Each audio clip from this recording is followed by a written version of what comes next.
Hello everyone, welcome. सो आज का जो हमारा टॉपिक है वो है हमारा आइसोइलेक्ट्रिक पॉइंट।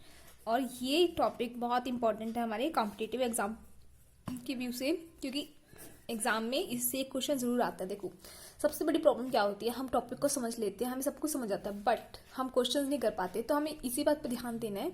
इस लेक्चर में आपको बेसिकली मैं ये सिखा रही हूँ कि हमारे क्वेश्चन क्यों नहीं हो पाते और आप उस क्वेश्चन को कैसे कर सकते हो। ये लेक्चर देखने के बाद आपके सारे क्वेश्चन हो जाएंगे इजिली। सो ध्यान से देखना। देखो, डेफिनेशन में हम पहले नहीं जाते हैं। पहले आप मुझे बात बताओ, अमीनो एसिड लिखते हैं हम तो कैसे लिखते हैं। यहाँ पे लिखा मैंने CHR, एक साइड लगाया मैंने COOH ग्रुप, ठीक है। एक साइड लगाया मैंने NH2 ग्रुप। इसको हमने क्या बोला, अमीनो एसिड, ठीक है। अगर मैं वैसे करती हूँ कि ये H पॉजिटिव निकल के यहाँ पे चला गया NH के पास, तो क्या बचेगा CHR NH3 पॉजिटिव और COO नेगेटिव। जो ये बना है पर्टिकुलर मॉलिक्यूल, इसको हम बोलते हैं ज्विटराइन, ठीक है। तो बेसिकली इसी के बारे में हम पढ़ रहे होते हैं आइसोइलेक्ट्रिक पॉइंट में। देखो, सबसे पहली बात आती है, हमारे पास कोई भी बीकर है, ठीक है। उसके अंदर हमने अमीनो एसिड का सोल्यूशन डाल दिया, अमीनो एसिड डाल दिया मतलब, ठीक है। यहाँ पे होता है कैथोड, यहाँ पे होता है एनोड, ठीक है। कैथोड के ऊपर आता है कौन सा चार्ज, नेगेटिव, और एनोड के ऊपर आता है पॉजिटिव चार्ज। अब देखो, कैथोड का नाम कैथोड क्यों पड़ा, क्योंकि कैथोड के ऊपर केटायंस अट्रैक्ट होते हैं। तो केटायंस अट्रैक्ट होते हैं तो C से हमने क्या बना दिया, कैथोड बना दिया, इसलिए कैथोड का नाम कैथोड बना। और इसके ऊपर केटायंस अट्रैक्ट हो रहे हैं तो इसका मतलब इसका चार्ज कैसा होगा, नेगेटिव चार्ज होगा। तभी तो हमारे क्या है, हमारे केटायंस क्या हो रहे हैं, अट्रैक्ट हो रहे हैं, ठीक है। सिमिलरली एनोड के ऊपर पॉजिटिव चार्ज है तो हमारे क्या अट्रैक्ट हो रहे हैं, यहाँ पे एनायंस अट्रैक्ट हो रहे हैं। इसका नाम, इसलिए इसका नाम क्या पड़ा, एनोड, ठीक है। अब मैंने इसके अंदर अमीनो एसिड डाला, ठीक है। तो अगर मैंने ज्विटराइन डाल दिया, देखो मैंने ज्विटराइन डाल दिया। अब देखो, जो ये ज्विटराइन होगा, इसकी मूवमेंट कैथोड की तरफ होगी या एनोड की तरफ होगी। तो इसकी जो बेसिकली मूवमेंट है वो किसी की तरफ नहीं होगी, क्योंकि देखो NH3 के ऊपर पॉजिटिव चार्ज है तो यहाँ पे चला जाएगा, लेकिन CO के ऊपर नेगेटिव चार्ज है तो यहाँ पे चल जाएगा। तो बेसिकली जितना यहाँ पे जा रहा है उतना यहाँ पे जा रहे हैं, तो बेसिकली कहीं पे भी नहीं जा पाएगा, यहीं पे अटका रह जाएगा। तो इसका मतलब क्या होता है, ज्विटराइन की कोई मूवमेंट नहीं होती। तो ज्विटराइन की कोई मूवमेंट नहीं होती, इसी से हमारा आइसोइलेक्ट्रिक पॉइंट की डेफिनेशन बनती है। देखो, आइसोइलेक्ट्रिक पॉइंट को हम कैसे रिप्रेजेंट करते हैं, हम ऐसे रिप्रेजेंट करते हैं PI, जैसे हम PH को रिप्रेजेंट करते हैं ना, ऐसे। तो ऐसे ही PI ऐसे इसकी क्या होती है, रिप्रेजेंटेशन होती है। तो आइसोइलेक्ट्रिक पॉइंट क्या होता है, आइसोइलेक्ट्रिक पॉइंट वो PH होती है जहाँ पे हमारे पर्टिकुलर मॉलिक्यूल है जो भी हमारा, उस पर्टिकुलर मॉलिक्यूल की कोई मूवमेंट नहीं होती, मतलब उस पर्टिकुलर मूवमेंट पे नेट चार्ज क्या होता है, हमारा 0 होता है, ठीक है। अब देखो, इस पे तो क्या होगी हमारी नो मूवमेंट, ज्विटराइन है क्योंकि हमारा, ठीक है। वही हमारा आइसोइलेक्ट्रिक पॉइंट होता है। बट इन अ केस, अगर हम केसेस डिस्कस करते हैं, फर्स्ट केस डिस्कस करती हूँ मैं कि मैंने pH कम है हमारी PI से। अगर इन अ केस हमारी pH कम है, pH कम मतलब 5 pH होगी, 4 pH होगी, मतलब 2 होगी, 3 होगी, मतलब ऐसे ही हो गए। तो इसका मतलब क्या हुआ, सोल्यूशन हमारा एसिडिक हो गया। और एसिडिक में हमारे पास क्या होता है, H पॉजिटिव की कंसंट्रेशन हमारी क्या होती है, ज़्यादा होती है, ठीक है। अगर H पॉजिटिव की कंसंट्रेशन ज़्यादा होती है तो क्या होगा, देखो CHR COO नेगेटिव एंड यहाँ पे NH3 पॉजिटिव, ठीक है, ऐसे आएगा। और H पॉजिटिव की कंसंट्रेशन में इंक्रीज कर दी, मतलब बहुत सारे अमीनो एसिड्स हैं, मान लो CHR COOH NH2 ऐसे करके बहुत सारे अमीनो एसिड्स लिख रखे हैं मैंने।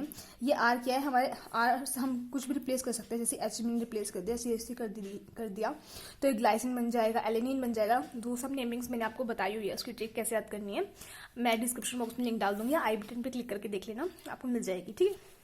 तो हमने क्या किया, बहुत सारे अमीनो एसिड्स ले लिए। अब देखो कंसंट्रेशन, H पॉजिटिव की कंसंट्रेशन ज़्यादा है क्योंकि जो हमारा सोल्यूशन है वो कैसा है, हमारा सोल्यूशन एसिडिक है। तो अगर सोल्यूशन एसिडिक है तो ये क्या है, हमारा बेस है। और बेस क्या करता है, प्रोटॉन को एब्स्ट्रैक्ट करता है। तो जितने भी NH2 हैं ये H पॉजिटिव को अट्रैक्ट करेंगे और क्या बन जाएंगे, NH3 पॉजिटिव, ठीक है। ये सभी क्या बन गया, NH2 हमारे थे जो अमीनो एसिड में, वो क्या बन गया, NH3 पॉजिटिव। अब देखो इन सब के ऊपर क्या हो रहा है, नेगेटिव पॉजिटिव चार्ज है जो, वो सबके ऊपर ज़्यादा होता जा रहा है। अगर पॉजिटिव ज़्यादा हो रहा है तो ये किसकी तरफ मूव करेंगे, हमारे मूव करेंगे कैथोड की तरफ, क्योंकि कैथोड के ऊपर क्या है, हमारा नेगेटिव चार्ज है, क्योंकि यहाँ पे क्या हो गया, हमारा पॉजिटिव साइन हमारे सबकी इंक्रीज होते जा रहे हैं, ठीक है। तो इसका मतलब हम क्या कह सकते हैं, जो ये वाला मूवमेंट है PH अगर लेस देन PI है तो मूवमेंट किसकी तरफ होगी, हमारी कैथोड की तरफ, ठीक है। तो था हमारा फर्स्ट केस। इन केस हम सेकेंड डिस्कस करते हैं। तो हम कह सकते हैं कि PH अगर हमारा PI से ज़्यादा हो तो आप क्या कह सकते हो, 7 8 9 10, मतलब बेसिक सोल्यूशन की तरफ चला गया। और अगर ये बेसिक हो गया तो इसमें OH नेगेटिव आयन की कंसंट्रेशन हमारी क्या हो जाएगी, ज़्यादा होगी। अगर OH नेगेटिव आयन की कंसंट्रेशन ज़्यादा होगी तो मैं अमीनो एसिड लिखती हूँ कुछ भी, NH2 COOH HCr NH2 COOH, बहुत सारे अमीनो एसिड्स हैं। तो हमें पता है OH नेगेटिव क्या करता है, H पॉजिटिव को एब्स्ट्रैक्ट करता है, तो ये क्या करेगा, इस वाले H पॉजिटिव को निकाल के ले जाएगा।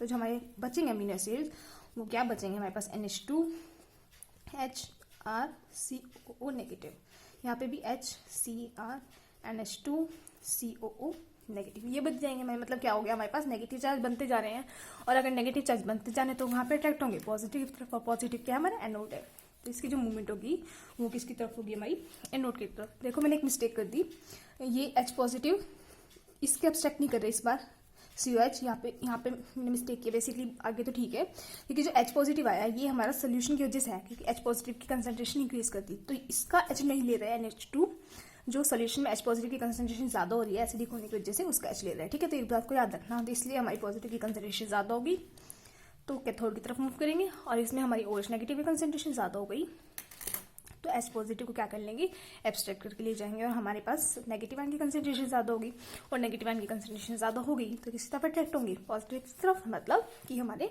एनोड की तरफ अट्रैक्ट होंगे। ठीक है, थर्ड केस आता है, जो थर्ड केस भी सिंपल सा ही है। थर्ड केस क्या है हमारा, कि अगर मैं क्या कर देती हूँ, pH को Pi के इक्वल कर देती हूँ, मतलब जो हमारी H पॉजिटिव कंसंट्रेशन है और हमारी OH नेगेटिव की कंसंट्रेशन है वो इक्वल होगी। मतलब क्या होगा, जैसे कि हमने क्या लिया, HCrCOOH,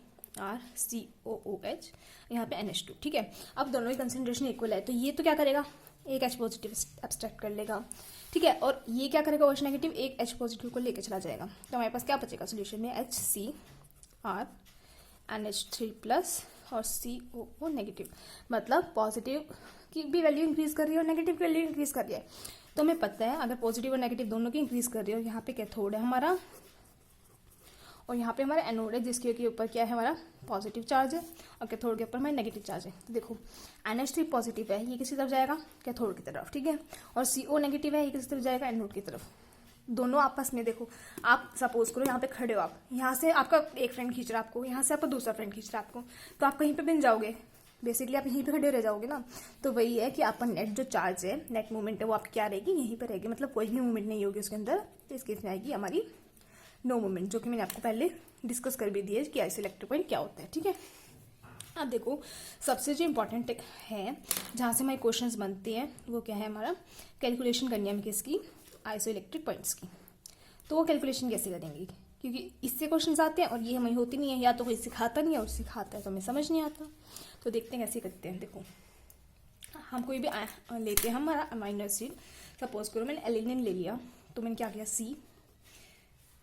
CH3 ऐसे बनाया, मैं बना के दिखा रही हूँ आपको। H यहाँ पे आ गया हमारा NH2 और यहाँ पे आ गया हमारा COOH। ठीक है, अब मैंने आपको बोला कि इसकी मुझे PI बता दो, PI मतलब आइसोइलेक्ट्रिक पॉइंट कैलकुलेट करके बता दो। तो आप कैसे बताओगे, देखो ये हमारा क्या है, हमारा हमें पता है क्या है, हमारा एलिनिन, ये हमारा एलिनिन है। ठीक है, ये तो आपको पता ही होगा, नहीं पता तो देख लेना वीडियो, ट्रिक्स बताई हुई मैंने याद करने की। ठीक है, ये हमारा एलिनिन है, तो क्या हो गया, न्यूट्रल है, मतलब हमारा न्यूट्रल अमीनो एसिड है। और अगर जो भी हम न्यूट्रल के बारे में केस डिस्कस करते हैं तो उसमें क्या होगा, देखो इसका पीएच प्लस इसका इसका पीके प्लस इसका पीके, इनको इसका पीके को हम PK1 से डिनोट कर देते हैं, मतलब इसको बेसिकली हम बेसिक की 2 से डिनोट करते हैं और PK1 से एसिडिक के डिनोट करते हैं। लेकिन एग्जाम में आपको PK भी लिखा मिल सकता है दोनों का, तो देख लेना। वैसे एसिडिक का हम बेसिकली PK1 से डिनोट करते हैं। तो हमारा जो PI का फॉर्मूला बनेगा वो इस केस में क्या बनेगा, हमारा फॉर्मूला बनेगा pKa1 plus pKa2 divide by 2। तो न्यूट्रल के केस में आपका ये फॉर्मूला बनेगा, मतलब आपको PK किसकी वैल्यू दी होगी, इसकी वैल्यू दी होगी, आपको किसकी निकालनी है, PI की वैल्यू निकालनी है, मतलब कि हमें आइसोइलेक्ट्रिक पॉइंट की वैल्यू निकालनी है। ठीक है, और एक बात जो आपको याद रखनी है वो क्या है, जो हमारा PK1 है वो लेस होगा PK2 से। क्यों, क्योंकि देखो COH है हमारा किसका, PK1, और COH है यहाँ हमारा एसिडिक है, और जो ज़्यादा एसिडिक होता है उसका PK क्या होता है, कम होता है, क्योंकि हमें पता है वो H पॉजिटिव ज़्यादा हो गया, मतलब लोग माइनस को लोग H पॉजिटिव ज़्यादा हो गया, मतलब क्या कि हमारी pH ज़्यादा होगी, pH कम ज़्यादा होगी तो PK क्या होगी, हमारी कम होगी, क्योंकि हम ये वाला रिलेशन देखते हैं ना, acid is directly proportional to pH is inversely proportional to pKa। ये वाला रिलेशन देखते हैं ना, तो इसकी वजह से जो पी की वैल्यू होगी एसिड की वो हमेशा कम होगी। ठीक है, देखो ये तो था किसका केस, न्यूट्रल का केस। सेकेंड केस में डिस्कस कर रही हूँ।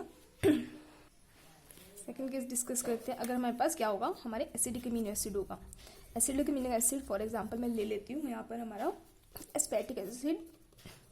तो एस्पेटिक एसिड के केस में क्या होगा, देखो एस्पेटिक एसिड के केस में हमें क्या होगा, देखो सी लगा दिया है हमने, यहाँ से हमने क्या लगा दिया, एक NH2 लगा दिया। ठीक है, यहाँ पे क्या हो गया, दो ग्रुप लगते हैं COH के साथ CH2COH, एक H लग गया और एक COOH। ठीक है, ये हमारा क्या हो गया, एसिडिक अमीनो एसिड हो गया, मतलब एस्पार्टिक एसिड हो गया। अब इसमें मैं आपको बोलती हूँ पीआई की वैल्यू निकालो, तो इसका मतलब आप पीआई की वैल्यू कैसे निकालोगे, देखो इसकी पी की वैल्यू दे रखी है, इसकी दे रखी है और हमें इसकी दे रखी है। तो आप ऐसे करोगे कि पीआई का फॉर्मूला क्या आएगा, 1, मतलब इसको 2 मान लो, इसको 1, इसको 3 मान लेते हैं। तो ऐसे करोगे PK1 plus PK2 plus PK3 divide by 3। ऐसे नहीं करना, एसिडिक या बेसिक के केस में, इसके केस में क्या होता है, स्पेसिफिक होता है। आप कैसे करोगे, देखो आप कैसे कीजिए ना, यहाँ पे देखो, यहाँ पे क्या NH2 है हमारा, यहाँ पे COH है, यहाँ पे एक H है और यहाँ पे CH2 COOH है। मतलब बेसिकली आप क्या देखना है, यहाँ पे 2 ग्रुप सेम हो गए। वैसे तो जो रूल होता है उसके अकॉर्डिंग नहीं बता रही, आपको ट्रिक के अकॉर्डिंग समझा रही, ताकि आपको एग्जाम में प्रॉब्लम ना हो। देखो हमारे क्या है, 2 ग्रुप सेम है, CH, मतलब क्या होगा, एसिडिक हो गया। और अगर एसिडिक हो जाता है तो आपको क्या करना है, इसकी PK1, इसकी PK2 और इसकी PK3। तो आपका जो पीआई का फॉर्मूला बनेगा वो क्या होगा, एसिडिक जो 2 ग्रुप सेम है ना उनकी ऐड कर दो, PK1 plus PK2 divide by 2। तो इसके केस में हमारा जो पीआई का फॉर्मूला बनेगा वो क्या बनेगा, ये बनेगा। आपको क्या देखना है बेसिकली कि हमारे 2 ग्रुप सेम है एसिडिक अमीनो एसिड में, मतलब CH है तो मतलब एसिडिक है तो मतलब दोनों एसिडिक वाले की ही ऐड करनी है। ठीक है, एग्जाम्पल देती हूँ मैं आपको इसका। लेट सपोज इसकी वैल्यू हमें दी हुई है 9.7, इसकी वैल्यू हमें दी हुई है 2.2 और इसकी वैल्यू हमें दी हुई है 4.3। तो आप कैसे करोगे, देखो हमें पीआई निकालनी है, तो आप क्या करोगे, सिर्फ जो एसिडिक वाली है उनकी लोगे 2.2 प्लस 4.3 डिवाइड बाई 2।